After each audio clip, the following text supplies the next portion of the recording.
Community is the only force strong enough to overcome hunger. It's the connections we make through growing, cooking, and sharing good food that lift us up and help us weather our greatest challenges.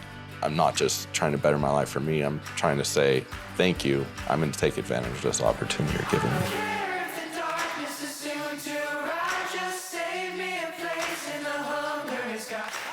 I decided I'm not going to isolate. I'm going to get out.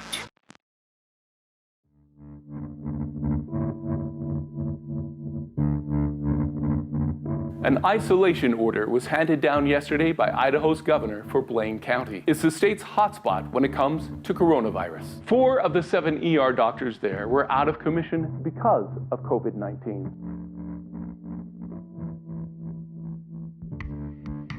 Many sacrifice their health, their connection to community, and live just one crisis away from going hungry. In the first 8 months after COVID struck the valley, we had served 38% more families than we did all of last year. Between March and October, we had 529 families that had never come to us before. Historically, on average, we distribute 250,000 pounds of food a year, and since COVID, we've distributed over 500,000 pounds of food. One of the very first stories that I heard in March was of a client who was working as a housekeeper. She's about in her 50s, Latin, and the people that they were cleaning for were infected. She was coughing and started to run a fever. By the 3rd day, she couldn't breathe. She was taken to the hospital and was on a respirator. She was there for 10 days. And it made it so very difficult for her because she had no family here in our valley. It changed her life. Like, she was debilitated for months and went to therapy. COVID has changed her life and made an impact, I think, lifelong. Man, I mean, just the amount of layoffs. I mean, I got laid off myself and working in the food industry. So there was a lot of people that in the valley that felt that hit, being laid off of work and then not getting any other income in the meantime. So that's why I actually started volunteering here. We were able to fill that gap and that need for them.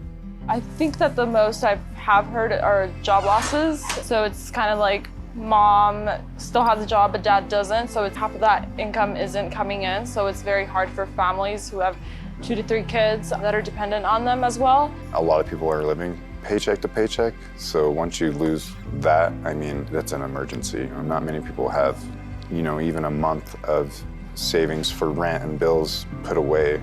COVID robs people of something that is not being said out there. It robs people of the ability to have the human connection.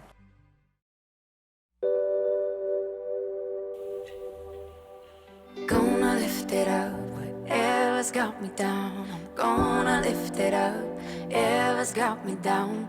Gonna lift it up, whatever's got me down. Once we started hearing about COVID back in early March, we already started implementing a new plan. In case it hit the valley, we already knew what we were going to do. So as soon as it got here, we were able to turn on a dime because we already had everything lined up and ready to go for how we were going to deal with this new issue.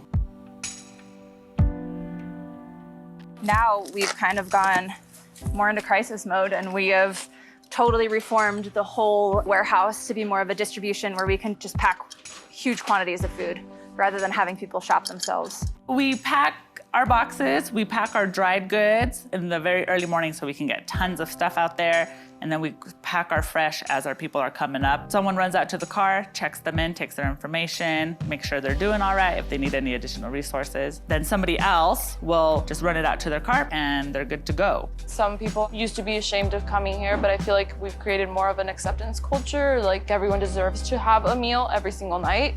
The Hunger Coalition is more important now than ever. 52% of Blaine County, or over half of us, are food insecure or one crisis away. So COVID showed us what happens when that crisis affects everyone at one time.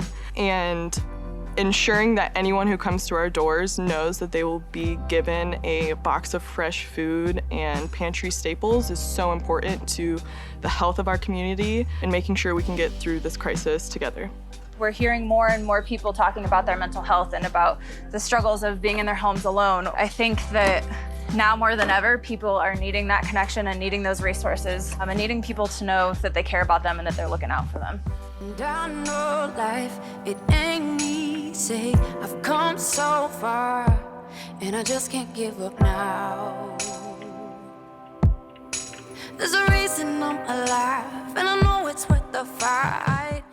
After the video that the Hunger Coalition came out with last year, talking about my experiences with homelessness and food insecurity, I stepped into a role of volunteering with them and also working on their advisory council. It's the most rewarding thing I've ever done. It's really cool to be a part of an organization that cares so much and deeply for the community. After everything happened and we were going through so much chaos and there was so much uncertainty, a lot of people reached out to me wanting to give back, either by volunteering or by donating food to us, and they didn't know where or how.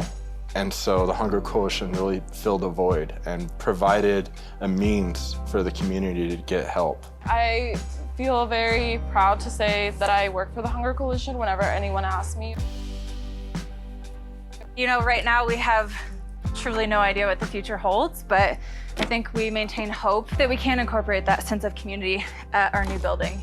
Our new building is going to be approximately 13,000 square feet, so quite larger. One aspect that's super exciting are these greenhouses. There is so much space out here, so those outdoor farming and gardening opportunities will be great if COVID is still happening. Something that's super exciting is we'll be able to grow food nearly all year long, which we haven't been able to do previously.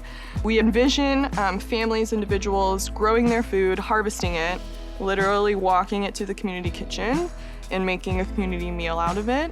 Another big aspect of it would be a warehouse space, so being able to store way more food because we're distributing more than we ever have before. It's what we're hearing participants say that they need and want, so that's definitely a priority of ours. The generosity in the first couple months was incredible, nonstop. And what many probably don't realize is that these numbers are still higher than they've ever been. We're still serving 2 to 3 times as many people. This is not a sprint, this is a marathon. And we need to continue to be here for those people that it's going to take them months, maybe even years to get back on their feet.